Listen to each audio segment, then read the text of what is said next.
क्रिसमसच्या सुट्ट्या संपल्या होत्या आणि फायनली आज मात्र मी माझ्या घरी रिटर्न जाण्यासाठी निघाले होते. त्यानंतर तुम्ही बघू शकता, आता आम्ही तर निघालो होतो म्हणजे जवळपास 4-4:30 वाजता आम्ही इथून निघालो होतो. पण आम्ही निघालो म्हणल्याच्यानंतर आमचा पठ्ठ्या आमच्या मागे लागणार नाही, रडणार नाही असं शक्यच नाही. आई त्याला म्हणत होती बाय कर, पण त्याचं एकच चाललं होतं की मी पण आतूसोबत जातो म्हणून. त्यानंतर आता पठ्ठ्या बाहेरून रडत होता, पण हा माझा पठ्ठ्या मात्र आतून रडत होता. कारण त्याला काही मामाच्या गावाहून निघावंच वाटत नाही आणि ही पट्टी मात्र आम्हाला आज सोडायला आली होती. तसं चिऊ आम्हाला कधी आमच्यासोबत आली नाही, पण आता गाडी जातच होती तर मी म्हटलं भावाला की तिला घे सोबत, तिला पण काहीतरी चेंज झाल्यासारखं वाटेल आणि तिला संडे म्हटल्याच्यानंतर तिला सुट्टी होती, त्यामुळे ती पण तयार झाली की दादासोबत जायचं आणि आतूसोबत जाऊन एक चक्कर मारून यायची म्हणून. आता त्यानंतर आम्ही थांबलो होतो एका सुपर मार्केटजवळ, कारण की मी आता कोणती गोष्ट घेणार आहे तुम्हाला व्हिडिओमध्ये पुढे कळणारच आहे. तर त्याआधी मला तुम्हाला सांगायचंच आहे म्हणण्यापेक्षा सगळ्या लोकांना आता माहीतच आहे की साखर आपल्या शरीरासाठी खूप घातक आहे आणि चांगलं पांढरं विषच आहे असं म्हणायला हरकत नाही.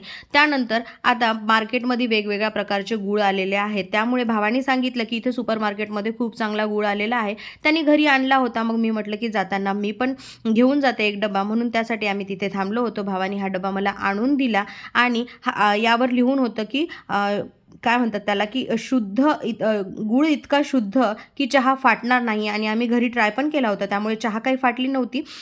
म्हणून मी ठरवलं की हा एक बॉक्स आपण पण न्यायचा आणि ह्याची चहा पण छान झाली होती. आता या नंबरवरती मला कॉल करून विचारायचं होतं की या पावडर फॉर्ममध्ये हा गूळ मला मिळेल का, कारण की बऱ्याच वेळा मी केक बनवते तर त्यामध्ये मला हे ॲड करण्यासाठी पाहिजे होतं. त्यानंतर येतो तो ब्रेकची वेळ, तर त्या एक ब्रेक म्हणून आम्ही एका टी पॉईंटजवळ थांबलो होतो. आज आम्ही चहाच घेणार होतो, कारण घरी भरपूर असं पोटभर जेवण झालं होतं, नॉनव्हेज वगैरे खाल्लं होतं. त्यामुळे मग आता जेवण तर झालं होतं, कारण की बऱ्याच वेळा एखाद्या वेळेस जेवण नाही झालं तर आम्ही त्या टी पॉईंटवर खिचडी भज्जे किंवा अजून नाश्ता करण्यासाठी थांबतोच. पण यावेळी फक्त आम्ही चहा घेतला. आता पिलूनी पण चहा घेतला आणि चिवपणनी पण चहा घेतला. आता तुम्ही म्हणसाल या लहान लेकरांना एवढा कशाला चहा दिला.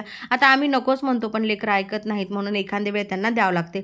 आता घरी पोहोचल्याच्या नंतर तुम्ही बघू शकता, आम्ही आणल्याच्या नंतर असं सामान वगैरे इथं ठेवलं. घरामध्ये पसारा झालाच, कारण की आपण आवरण्यामध्ये आणि माणसं आवरण्यामध्ये घरांचा खूप फरक असतो, त्यामुळे असं किचन ओट्यावर एवढा राडा होता. आता हे मी आवरून तुम्हाला भेटते उद्याच्या ब्लॉगमध्ये. तोपर्यंत तुम्ही चॅनलला सबस्क्राईब करा. भेटूया, बाय.